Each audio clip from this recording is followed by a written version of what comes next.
আসসালামু আলাইকুম দর্শক, শুরু করছি জনপদের খবর। সাথে আছি মোহাম্মদ রাইহান। এখনকারই সংবাদ আয়োজন একই সঙ্গে চ্যানেল আই এর ইউটিউব চ্যানেল এবং চ্যানেল আই এর ওটিটি প্ল্যাটফর্ম আই স্ক্রিনে লাইভ স্ট্রিম হচ্ছে। নবনির্বাচিত সংসদ সদস্য ও নতুন সরকারের শপথ অনুষ্ঠানের জন্য জাতীয় সংসদ ভবন এলাকায় চলছে শেষ মুহূর্তের প্রস্তুতি।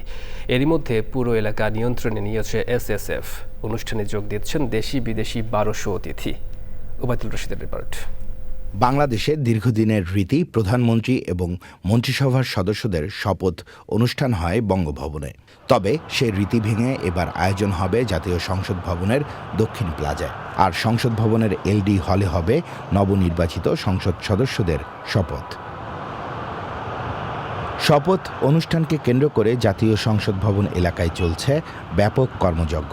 পুরো এলাকা নিয়ন্ত্রণে নিয়েছে স্পেশাল সিকিউরিটি ফোর্স এসএসএফ। ব্যাপক উপস্থিতি রয়েছে আইনশৃঙ্খলা বাহিনীর সদস্যদের। সকাল 10টায় নবনির্বাচিত সংসদ সদস্যদের প্রধান নির্বাচন কমিশনার এম নাসির উদ্দিনের শপথ পড়ানোর কথা রয়েছে। এরপর 11টা থেকে 12টার দিকে সংখ্যাগরিষ্ঠ দল বিএনপি সংসদীয় বোর্ডের সভায় সংসদ নেতা নির্বাচন করবে। বিকেল 4টায় সংসদ ভবনের দক্ষিণ প্লাজায় নতুন প্রধানমন্ত্রী এবং মন্ত্রিসভার সদস্যদের শপথ পড়ানোর কথা রয়েছে রাষ্ট্রপতি মোহাম্মদ শাহাবুদ্দিনের। শপথ অনুষ্ঠানে দেশের অতিথিদের পাশাপাশি বিদেশিদের মধ্যে যোগ দিচ্ছেন ভারতের লোকসভার স্পিকার ওম বিড়লা ও পররাষ্ট্র সচিব বিক্রম মিশ্রি, পাকিস্তানের উপপ্রধানমন্ত্রী ইসাক দার, ভুটানের প্রধানমন্ত্রী শেরিং তোবগে এবং নেপালের পররাষ্ট্রমন্ত্রী বালানন্দ শর্মা।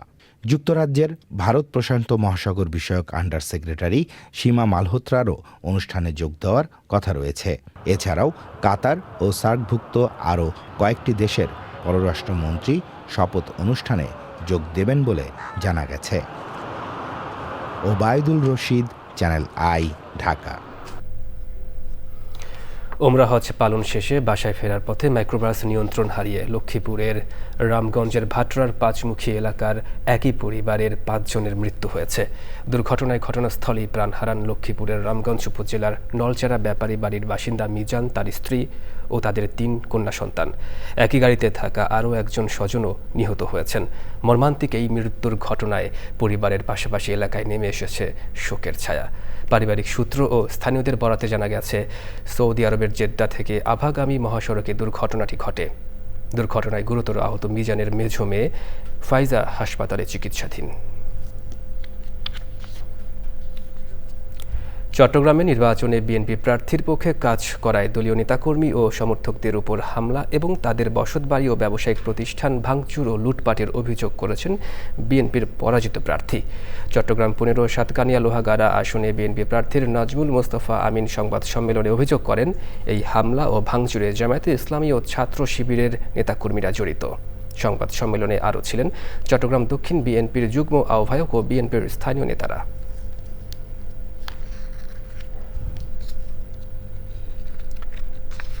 ফেনীতে যানজট নিরসনে বিশেষ অভিযান চালিয়েছে পুলিশের ট্রাফিক বিভাগ। রোববার সকাল থেকে শহরে এ অভিযান চালানো হয়। ফেনী ট্রাফিক বিভাগের ইন্সপেক্টর আমির ফারুক জানান, রমজানকে কেন্দ্র করে শহরের যানজট বেড়ে যায়, তাই সাধারণ মানুষের চলাচল নির্বিঘ্ন করতে ট্রাফিকের অভিযান অব্যাহত থাকবে।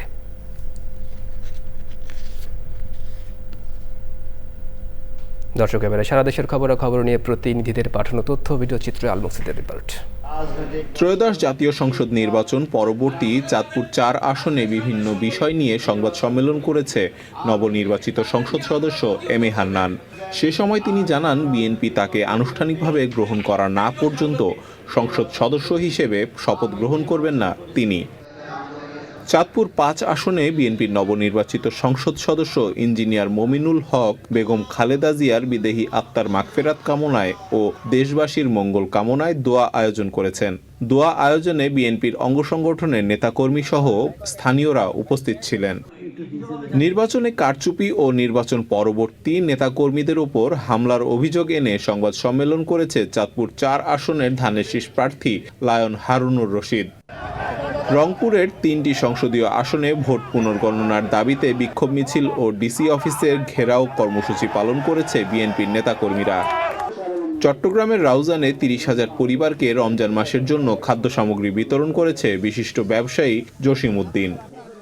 ফেনীতে ৩০০রও বেশি দুস্থ মানুষকে ইফতার সামগ্রী বিতরণ করেছে এম হাশেম ফাউন্ডেশন। শেরপুর সদর উপজেলার জামায়াতে ইসলামীর নারী দায়িত্বশীল নেত্রীদের সাথে নির্বাচন পরবর্তী মতবিনিময় সভা করেছেন নবনির্বাচিত সংসদ সদস্য হাফেজ রাশেদুল ইসলাম রাশেদ। আল মুকসিদ, চ্যানেল আই। দর্শক, জনপদের খবর আজকের মতো এ পর্যন্তই। একটু পরে কৃষি সংবাদ দেখার আমন্ত্রণ জানিয়ে শেষ করছি। ধন্যবাদ সবাইকে।